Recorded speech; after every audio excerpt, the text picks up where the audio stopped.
Hey, friend, welcome back to the show. Thank you so much for being here and tuning into today's episode. I'm so excited because we have Samantha Amazan on the show today.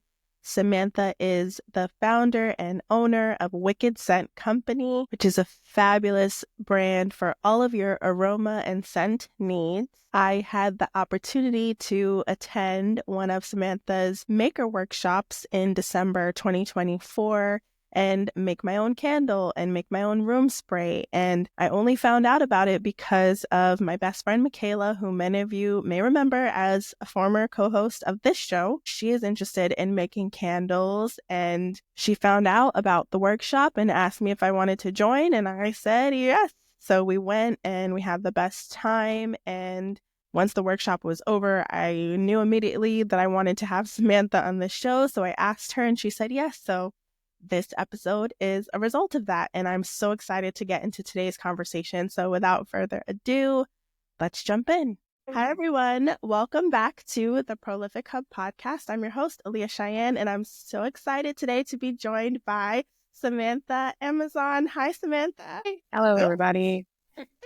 So glad to have you here. Samantha is the creator, the founder, the scent extraordinaire behind the Wicked Scent Co. And I'm so excited to talk to her. So before we jump in, Samantha, I would love to kick it over to you to introduce yourself to folks and share a little bit more about who you are in the world today.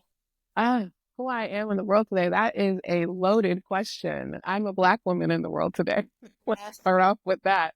Yes. But yes, I'm Samantha Amazan, and I am the creator and owner of the Wicked Scent Company. And I am going on 4 years plus strong of creating a very safe space for people that want to be creative and learn more about scents. And that is just from a strong background in loving scents and fragrances myself that kind of parlayed me into creating a space where I can grow and feel confident in what I love to do and my passion and help other people as well. Beautiful. I love that. Thank you for sharing that. Of course, how I met you was at one of your workshops in December 2024. My best friend found out about it and asked me if I wanted to go, and I said, hell yeah.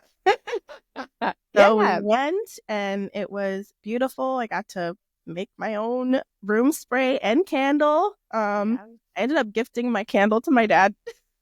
But I used my room spray. Nice. Okay. As long as that became something. I bought some stuff too for myself, like another little candle, so that was really nice. And I've been enjoying those. So that was my introduction to you. And of course, after the workshop, I was like, oh, okay, let's get on the pod to talk about this incredible work. So thank you for being here and sharing your gift.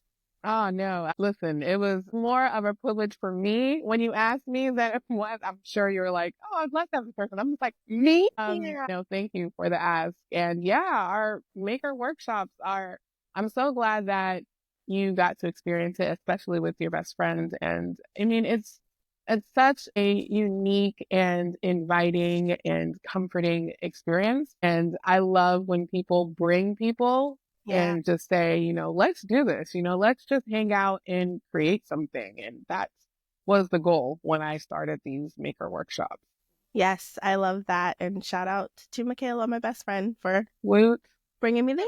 So on that note, so we're talking about the workshops, we're talking about candle making. So I've read about you that at the time you were starting this work, you were really looking for a creative outlet and just blending your interest in creativity and supporting others with that. So I get that aspect of it, but I really love to know a little bit more about like what was your sort of spark for starting the Wicked Scent Co. Like what kind of pushed you into doing it, and how did you turn it into a tangible business? Because so many of us have these ideas and it doesn't always turn into a business. But how did you blend creativity with a business? It really started off, the spark was COVID.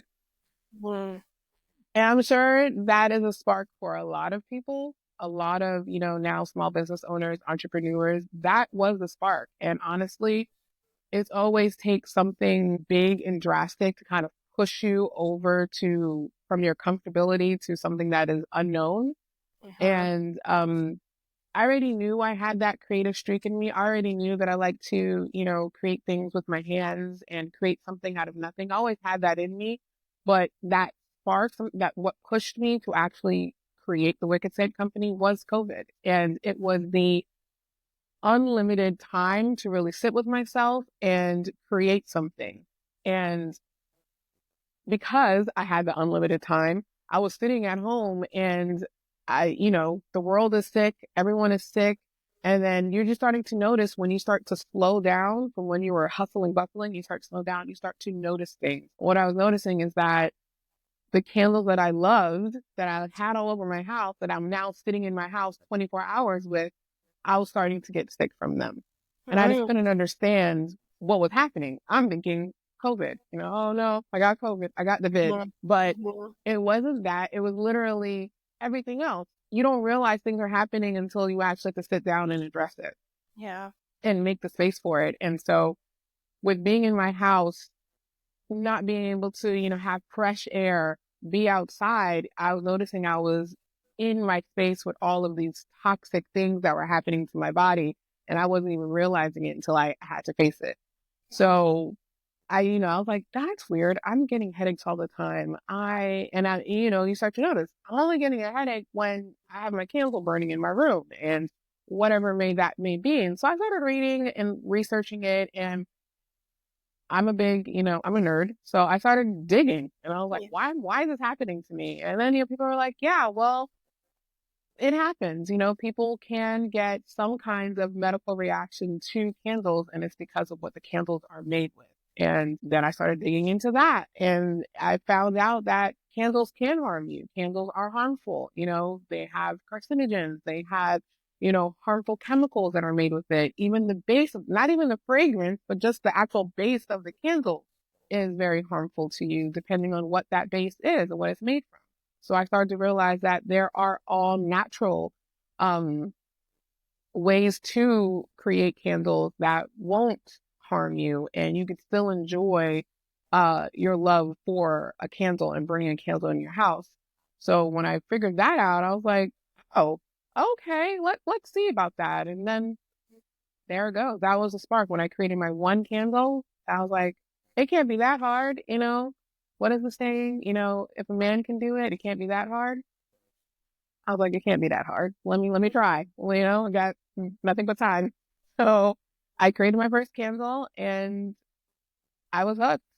And I was like, this is actually kind of cool that I can create this. And I created one for my friends, and then I created one for somebody else, and then my sisters, and then my mom. And people were like, no, this is actually really good. You really nailed the scent on this. And I was like, thanks. And it was my sister who was like, you're really good. You have a really good nose. You really can pick up things. Why don't you try making some candles, making some scents? And so I said, sure, I'll give it a stab. And I did. And it was Christmas gifts. It was that first Christmas of COVID, and that was what everybody got. And I tested them out. I sent them out to people and friends, and people really loved them. And then it was just like, okay, why not? Why not try it as a business? What is the harm? What is not, it's going to fail? Okay, and then I fail at it. That's fine. But I really felt like I had something and people really gravitated to it. And so I took a leap and I did it. And here we are, 4 years. Yeah. Oh my gosh. I love so many elements of what you just shared. One thing that's coming up for me is how your community poured into you, your friends and your family to support you with this and encourage you. So many people have an idea and they might share it with a friend or family members, and that's not the reaction they get, like, Yeah, because no. people can't always see the vision or understand. So I love that your community poured into you. I also, it's so cliche, but what I hear from a lot of entrepreneurs is like, there's no failure when you try, basically. So even if things didn't work out the way they have worked out, you could still be proud of yourself for trying and creating something and pursuing an idea. So I love that too. And something I wanted to ask you later, but we'll talk about it now, is the relationship between products you make and well-being. So you talked a lot about how you were noticing how the candles you had in your home were impacting your health during that time when we were all locked inside, and you were noticing that, you know, toxic chemicals were impacting how you felt. You weren't feeling your best. So you wanted to do research about making healthier products and candles. So I wanted to ask you, in addition to the impact of candles on your physical health, what do you think the connection is between, the aromas, the scents you have in your home and your inner well-being? And if you could speak a little bit to that. Sure. Love that. I think there is such a sentimental and just like exclusive tie between your mental health and candles. I mean, even dating back to like beginning of time, fire, it's going more further to like ceremonies, rituals, and things like that. That was all surrounded by candlelight.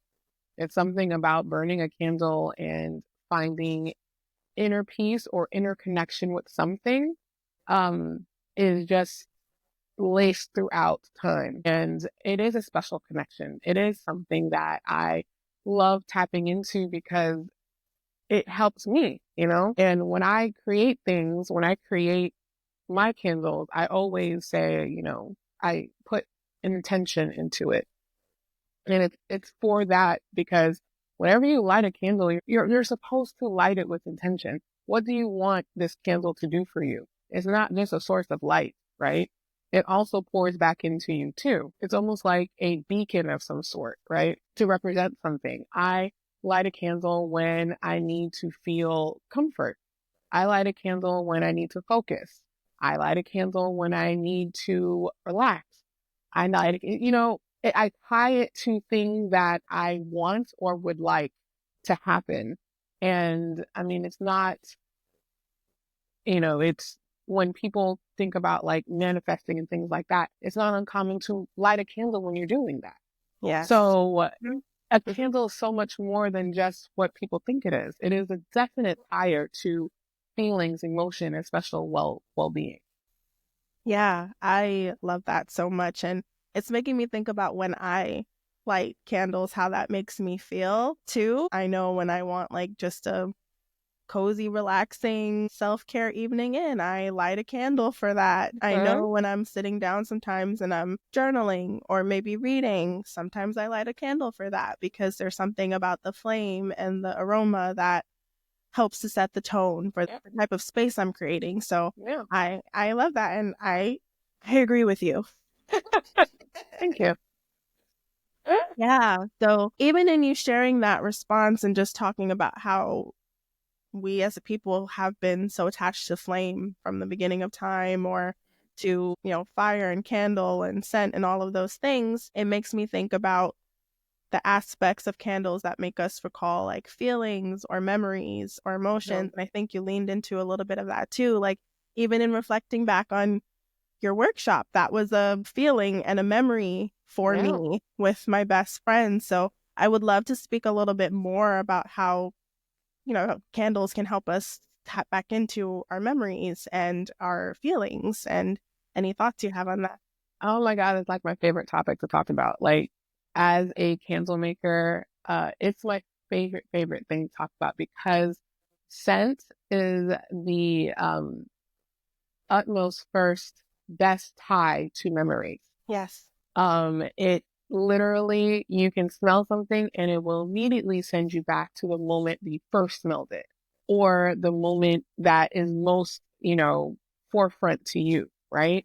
Yeah. And it's the greatest tire to emotions, feelings, being present in a moment. And I love that. I love that's how it works. And I love witnessing people take that journey and literally in front of my eyes. And when they smell a candle or they smell my candle or their own candle that they create in a workshop, and just watching them transport themselves to that moment in time that meant something to them or that impacted them or changed them. It's just a magical thing to see.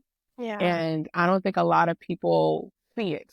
They experience it, but to see it is something that I always hold dear to my heart because it's just like, you went someplace, didn't you? And they're like, yeah, it just reminds me of this. I mean, the amount of times I get to interact with people when they smell a product of mine and I see them transport themselves to that moment in time.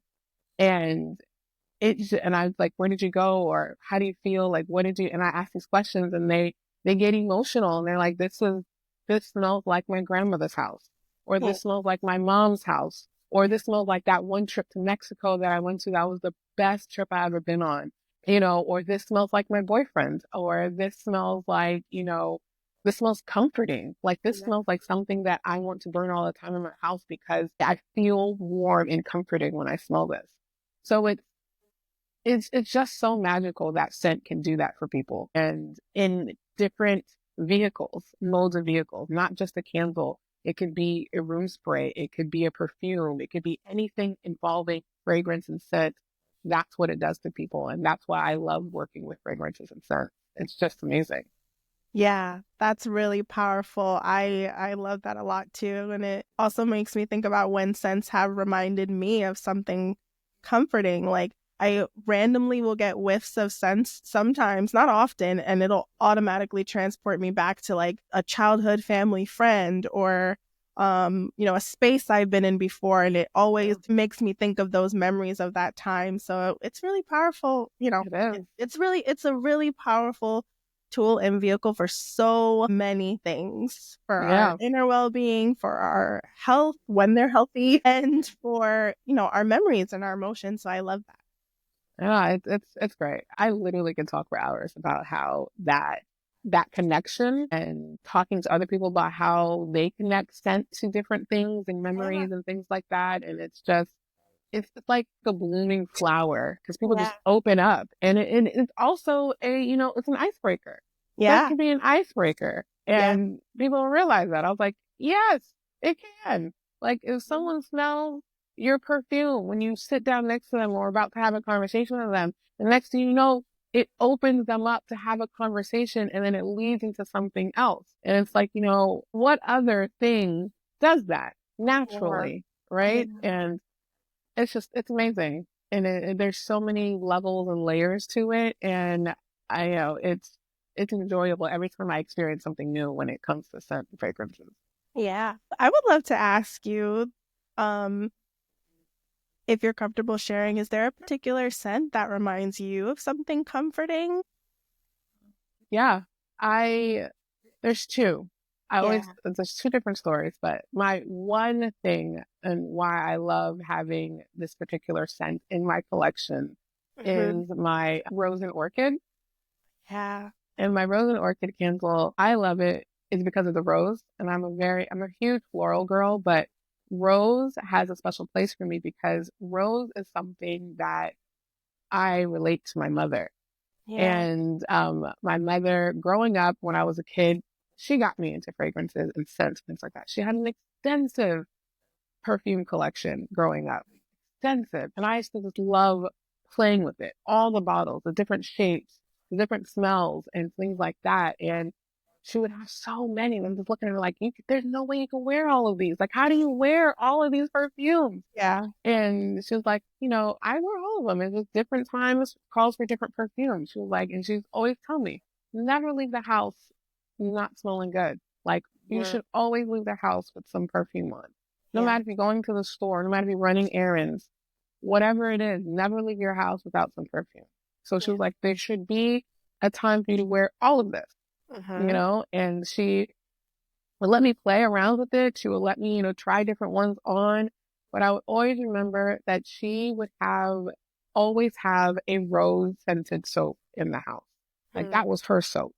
And Yeah. she would always have it. And she would buy like these decorative soaps and she was like having a soap dish on her bathroom counter. And they were always rose scented. And it was just such a beautiful scent Yeah. that reminds me of my mother and her room, right? And that memory of me playing with her perfumes and having that connection with her of loving fragrances and scents. So every time I smell anything rose, it reminds me of that moment in time and just how that felt. And when I created that rose and orchid candle, it was definitely with that in mind. And every time I light it, it reminds me, it puts me right back to that space.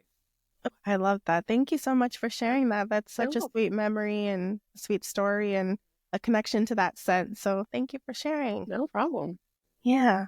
Okay. So creating candles, creating perfumes, creating scents is an art form. So I would love to know a little bit more about your process in creating scents and what goes into that for you when you're creating a new fragrance, a new scent, a new candle, and essentially giving life to a new idea. So Yeah. I would love to know a little bit more about that practice for you.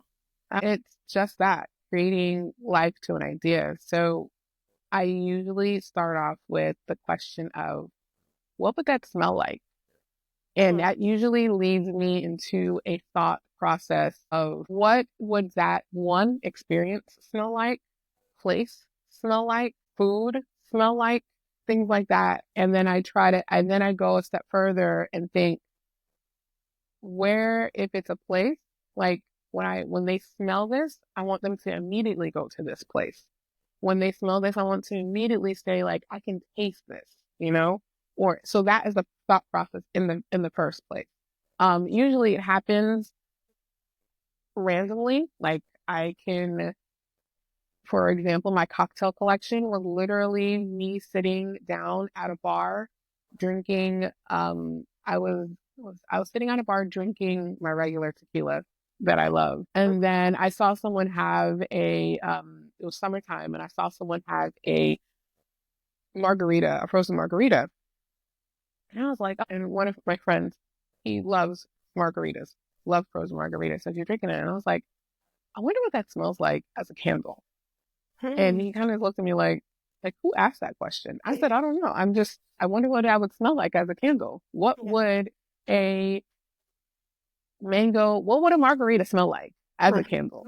And then Mm-hmm. I was like, what's my favorite drink? And my favorite drink, frozen drink, is a pina colada. I was like, what would a pina colada smell like? And No. then I was like, I'm gonna do that. I'm gonna create that. And so with that collection, that's how it started. And then that's usually the process. Like, my spa collection, the process was, I wanted something to decompress me.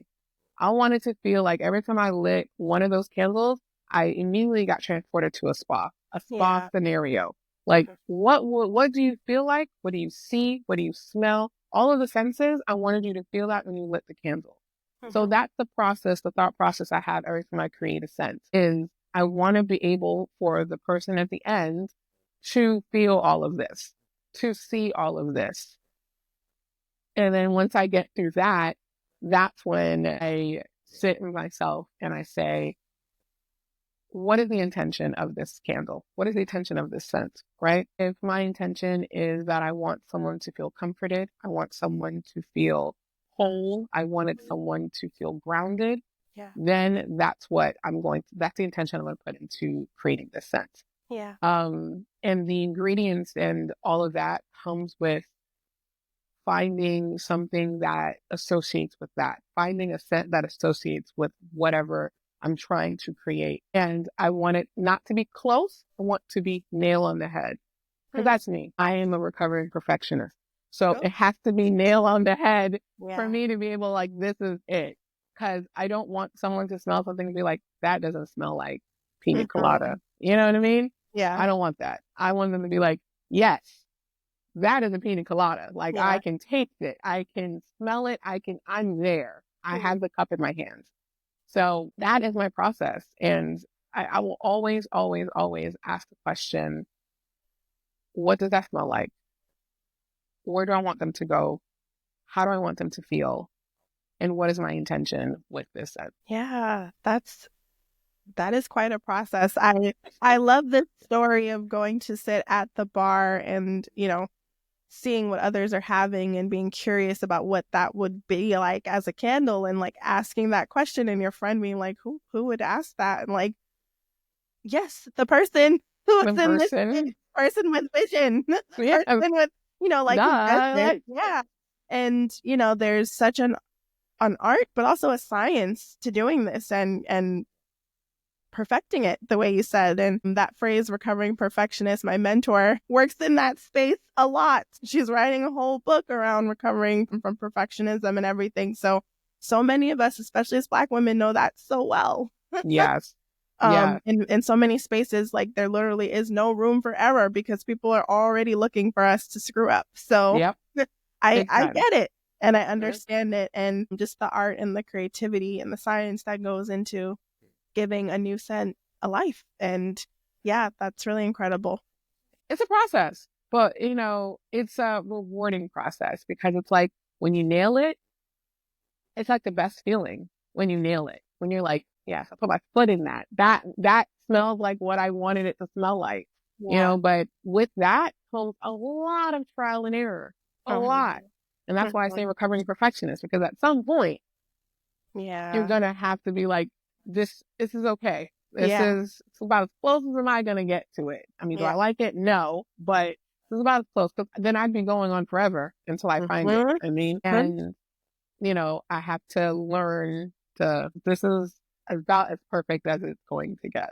Yeah. Yeah. I love that. So I I want to ask you too, because before the Wicked Scent Co, when you were still interested in scents and all of these things, like you were doing it as a creative outlet and as a hobby, and then later turned it into an actual business. And I know for some entrepreneurs, like there's a struggle between, keeping a thing your hobby and turning the thing that is your hobby into a business. And for some people, that like balancing that dance can be a little tough. So I would love to know how you personally have navigated that in this space and in your work, and how you maintain your passion and also your commitment to your business. Oh, it's hard.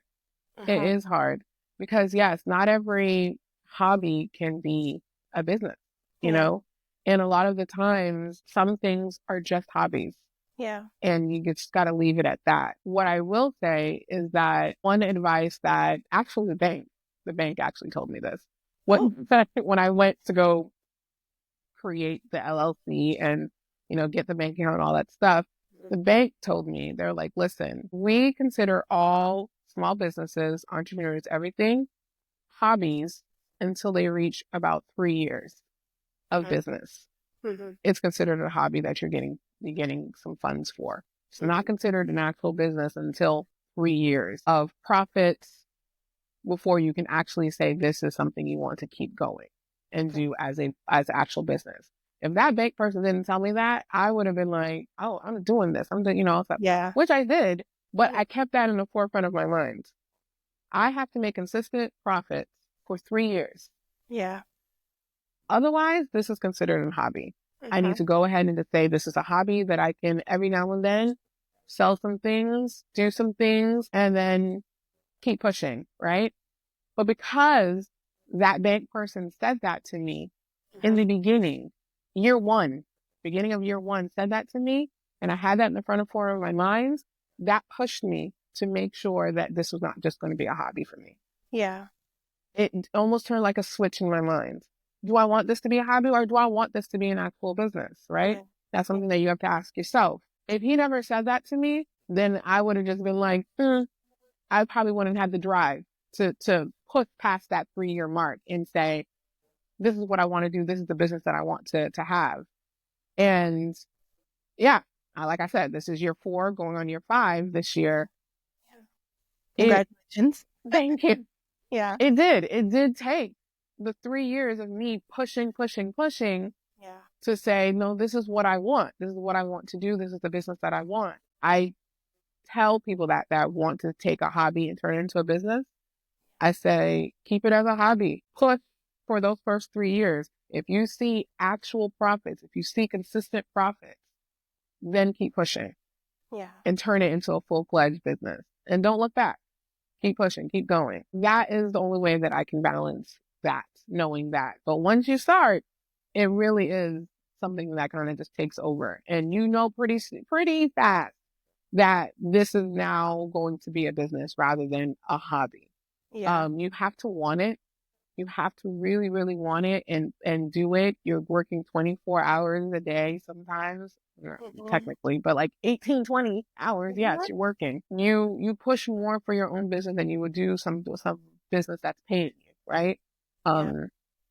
So you find yourself just really, really going for it, going for the gusto. And I mean, I think it was the best decision I could have made for myself, turning into a hobby, into a business.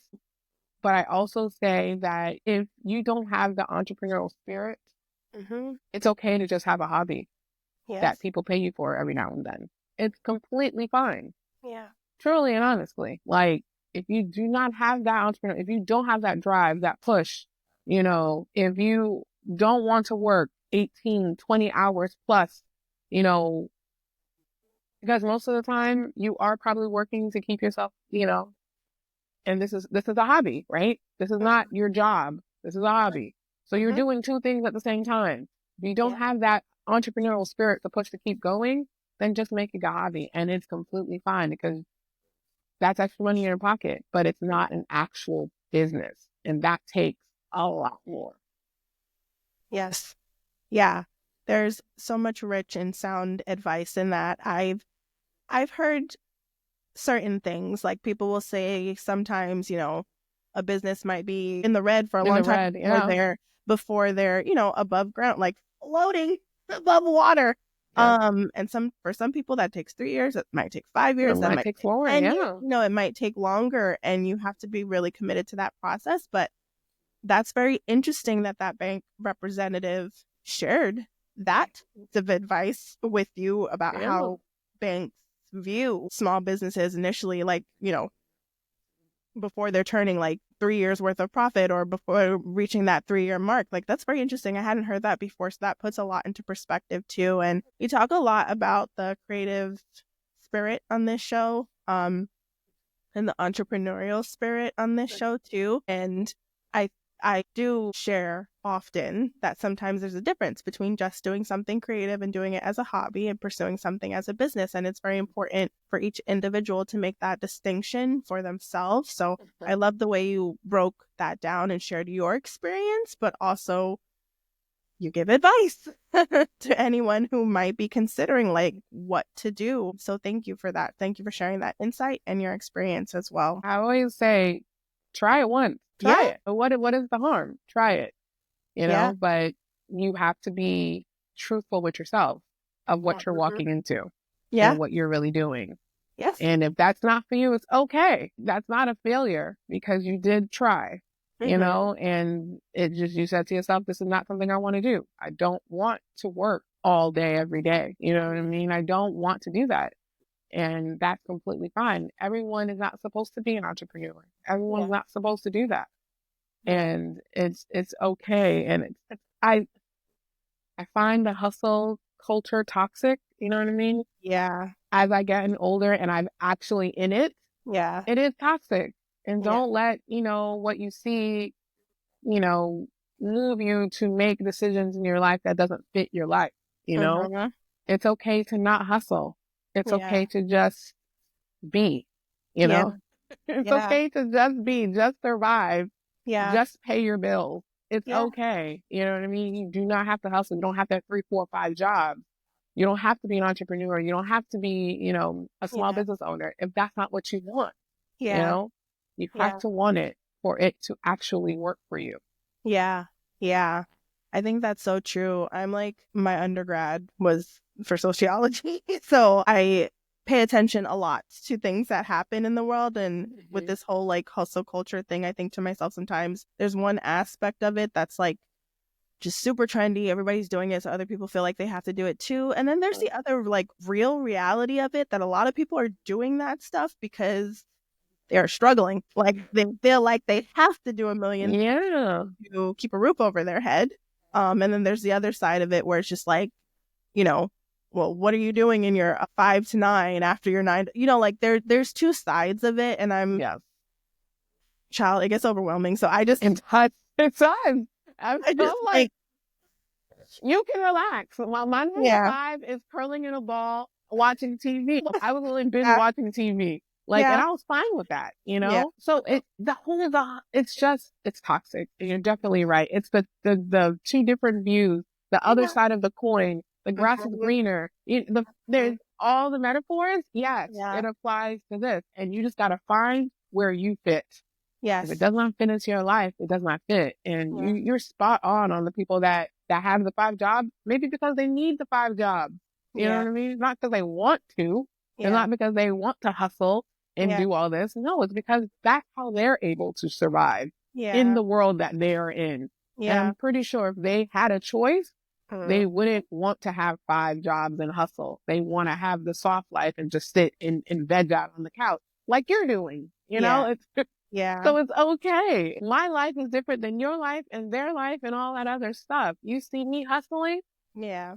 it's because I choose to do it. I choose to have a 9 to 5 and run a small business. I Yeah. chose that. And Yeah. it fits my life where I am now. Yeah. 10 years ago, absolutely not. Yeah. Now I can handle it. I chose it and I'm gone moving through it. But if you sit yourself and tell me, I don't know if I could work until 10 p.m. on my small business after working 9 to 5 at another business, I don't have it in me. I can't do it. Yeah. That's fine too. Yeah. Yeah. It goes back to what you said about just like really evaluating and taking stock of your situation and assessing what you can and can't do and what works for you. Yep. Yes, I feel like we could talk about that all day, but let's get We can. We definitely can. Oh yeah, Lord. let's get back to you, specifically the Wicked Psycho. Um, so yeah, I so many things I want to ask you, but I also would like to ask you. There's a lot of work that goes into getting business up and off the ground, getting your passion up and off the ground. And a lot of times, especially online, we see the highlights, we see the wins, but I am interested in the resilience, your resilience, the resilience of your business, and how you've overcome some challenges. So I would love to talk a little bit more about maybe a significant challenge you faced in your business and how you overcame that and made it to the other side. Yeah. They are a lot of challenges Yeah. and you're going to hit a lot of fails, a lot. And it's just the nature of the game. And you're just going to have to learn from them and Yeah. bounce back Yeah. because there's going to be a lot. And you're absolutely right. Online shows highlight reels. You can follow 10 million small businesses and all you see is their wins. Yeah. All you see is they're doing well. All you see is they got the new warehouse. All you see is that they sold out of collections. You see all of that. But Uh-huh. what you don't see is all of the failed collections that Yeah. they launched, that didn't sell. All of, the manufacturer, vendor issues that they have. You don't see none of that, right? Because that's not what people want to see online, right? That's not what they want to see. Me, on the other hand, I show my wins and I show my fails Yeah. because that's what people need to see. They need to see that this is not easy. This is not a walk in the park. You're not going to start today and scale tomorrow. You know Yeah. what I mean? You're not going to be a millionaire by the year of end one. Year one, you're not going to be a millionaire. Year two, you're not going to be 2, 3, 4. It's not going to happen that way. Okay. You're not going to go viral immediately. No, none of that is going to happen. Yeah. Right. What's going to happen is you're going to, you know, lose packages and people are mad that their packages aren't there. You're going to have, cashbacks where people cancel their orders and want their money back. You're going to have, manufacturer delays and therefore you can't launch a collection. You're going to have, like for me, failed markets, right? Where you pay hundreds of dollars and don't make no profit. Yeah. You're going to have lots of those, right? And so when you're starting a small business and you're trying to maintain it and trying to grow, you're going to have more fails than you're going to have wins.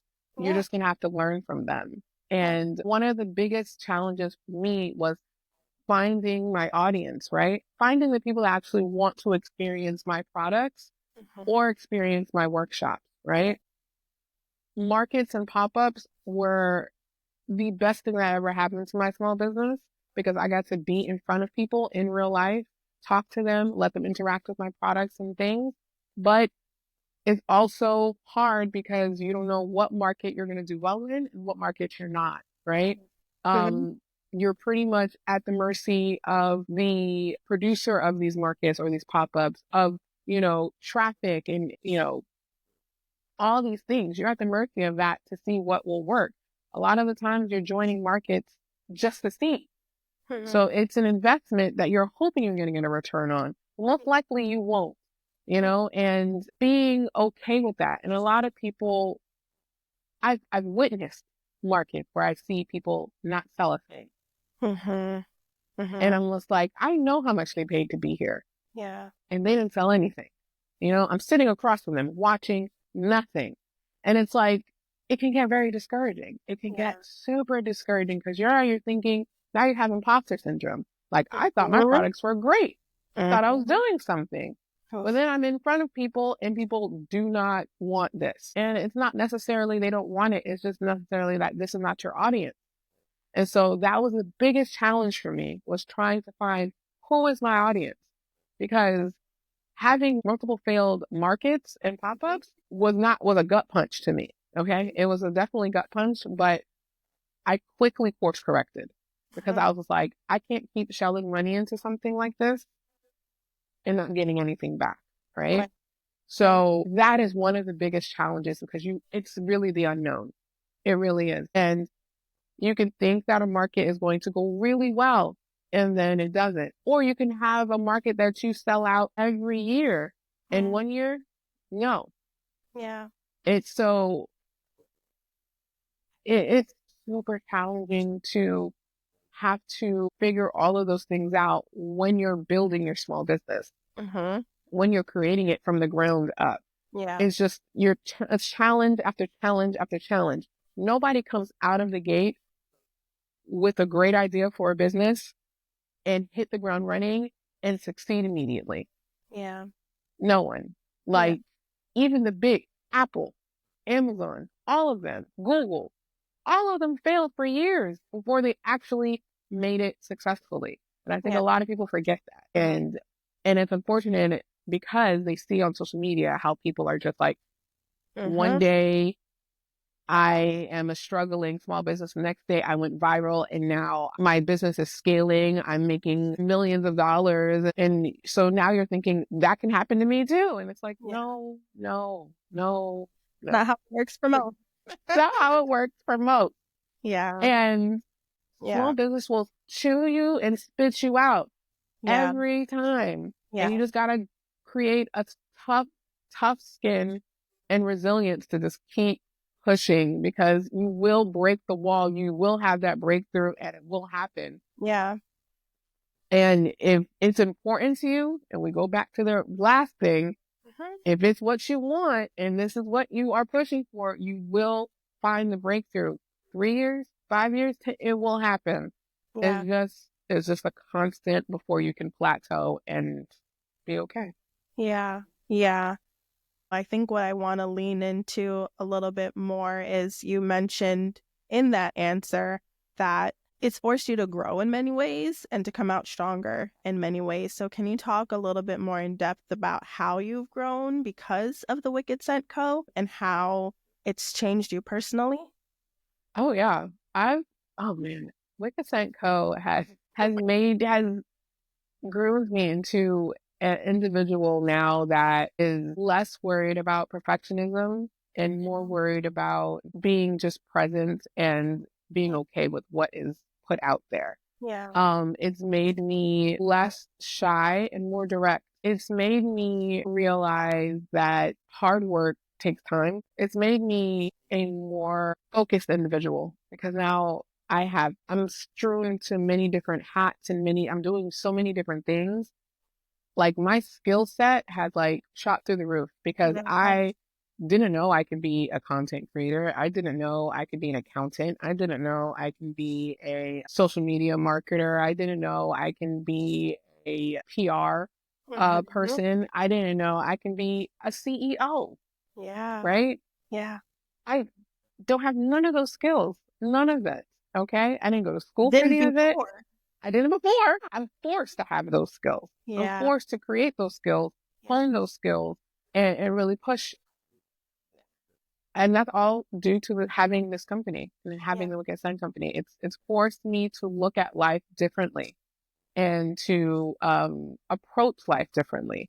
It's made me just hungry for making this happen, right? Not sitting back, being proactive on things, like going for things. I never used to be like that before I had this business. I was just okay with getting to the top where I'm supposed to be and just staying there and being okay with that. With Yeah. this company, I realized I got to push through that and ask for more or ask for this. Don't just wait for it to come to me. Ask for it, Yeah. and see what happens. And I got to keep doing that. No one's just going to come to me and say, here's your feature in a magazine. Mhm. Here's Mhm. your, Mhm. we want you in our stores. Please come have my products in your stores. Here's an opportunity to do workshops at my location. Yeah. No, all those things that happen to the Wickedson company is because I pushed for it and I asked Yeah. for it. So that's definitely one huge thing that has changed for me.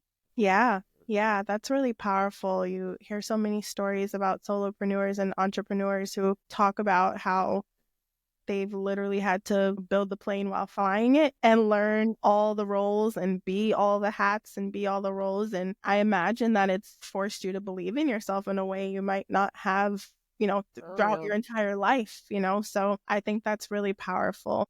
I would love to ask you, you are in the wellness space. Candles are wellness. That's part Yes. of the genre. And, you know, you love them personally. You also love them as part of your business. But I'm very curious for you, what does wellness look like for you outside of work? What does self-care or community care look like for you outside of work? Traveling. Yeah. That is self-care for me. Being in a space outside of my home Hmm. and work of my day to day, just Yeah. being outside of that and always one with nature. Doesn't matter where it is. Doesn't matter if it's the forest. It doesn't matter if it's the ocean. Doesn't Yeah. matter if it's a creek, a lake, mountains. Does Yes. not matter. It just has to be one with nature and literally heavy on the connection with nature. The disconnect from Hmm. life Hmm. and just being one with nature is the number one thing for wellness and self-care that I've adopted Yeah. since starting the Wicked Side company. It's the Yeah. only way that I can remove myself because I'm on 24/7. Hmm. Work, Wicked Side company. I'm on 24/7. I Yeah. never take a break off. Yeah. So wellness for me looks like a complete disconnection and recentering myself, regrounding myself with me Yeah. and my thoughts and my feelings and my emotions, like recharging, resetting so that I can approach it again with new eyes, a new Yeah. freshness. And the only thing that does that for me is being one with nature, being away and in a space, also experiencing other cultures, other just different experiences, Hmm. life, you Yes. know?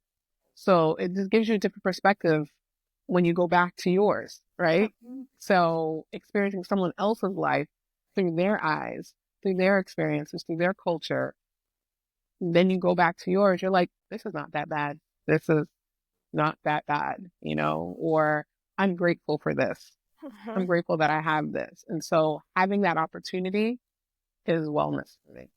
Yes, I love that. That's so beautiful. And I feel aligned with you in a lot of ways. Nature is very important for me too to feel reconnected. And I love to travel. Didn't get to do it as much last year as I wanted to in the way that I like. So I'm Yep. definitely looking forward to that this year. So I align with you a lot in that way. Okay, so God, there's so many things I want to ask you, but I will start wrapping it up here with, Oh, um, no, you are years in the game now. You're going to be going for years longer. And as you reflect on your own journey getting started, how it's been for you for the last, few years, and as you're looking ahead, is there a piece of advice you might like to share to anyone who is just getting started on their journey? And in addition to what you've already shared, you shared a lot of yeah. things.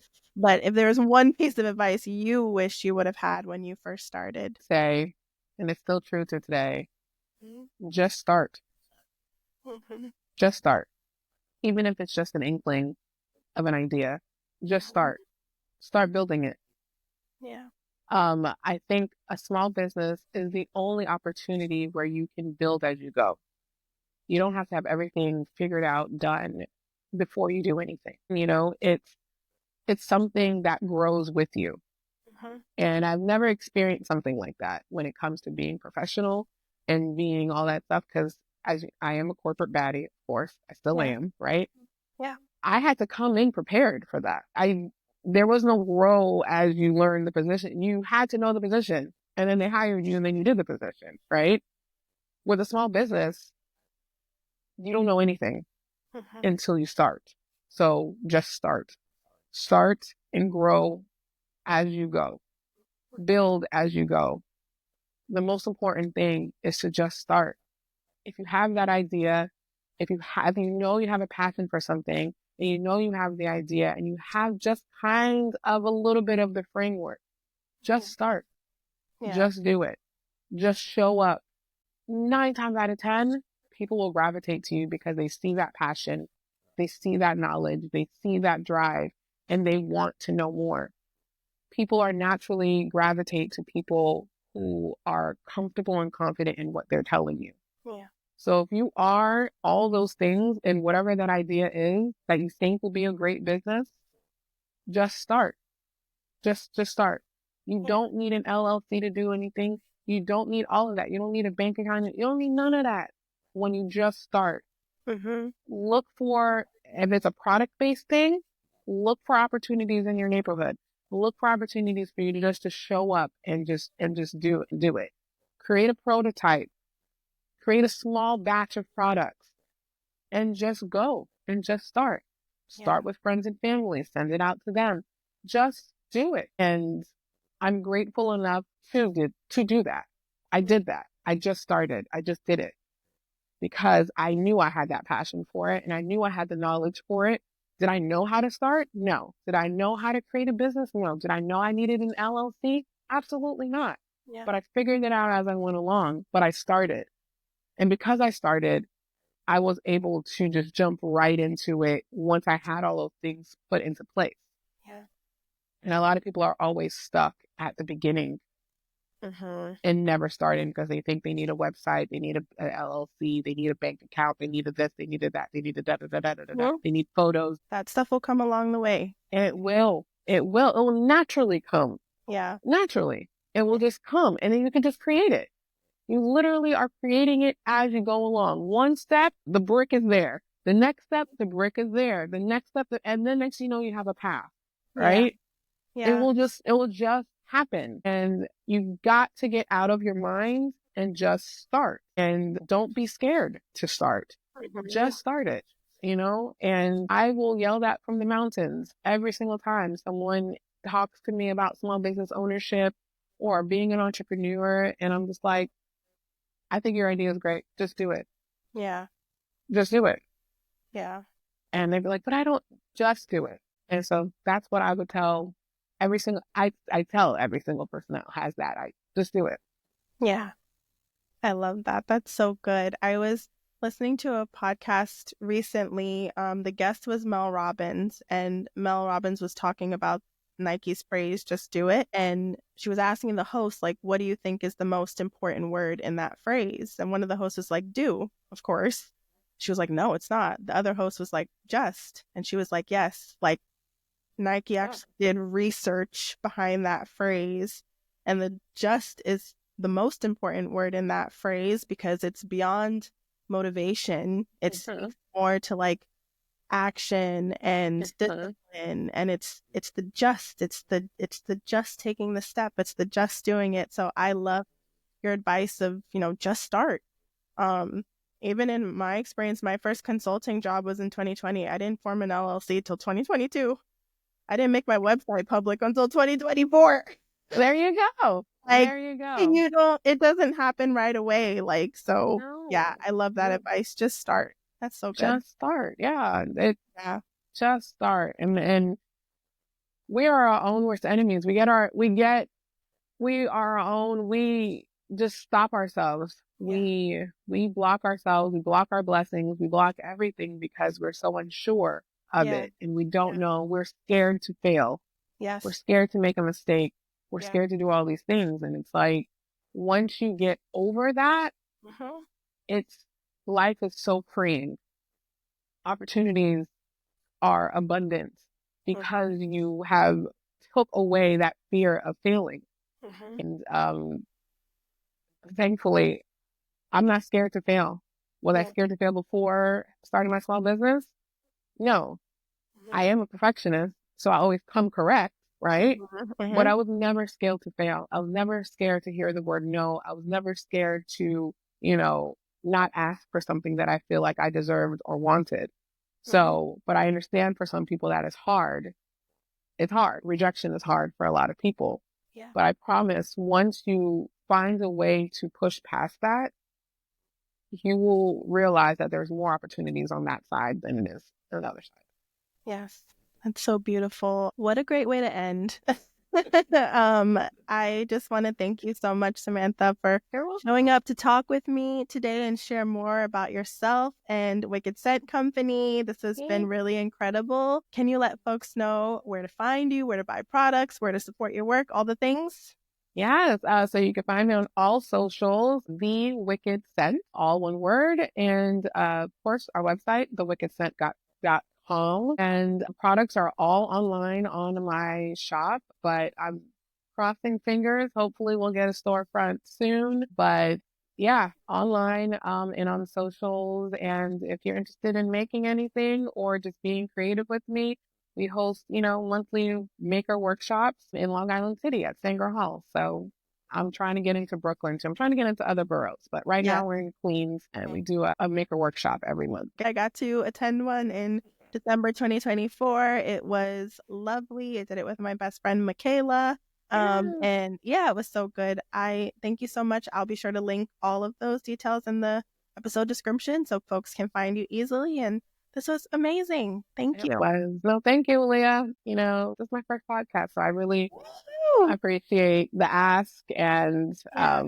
I wish you all the best. I think this is an amazing podcast.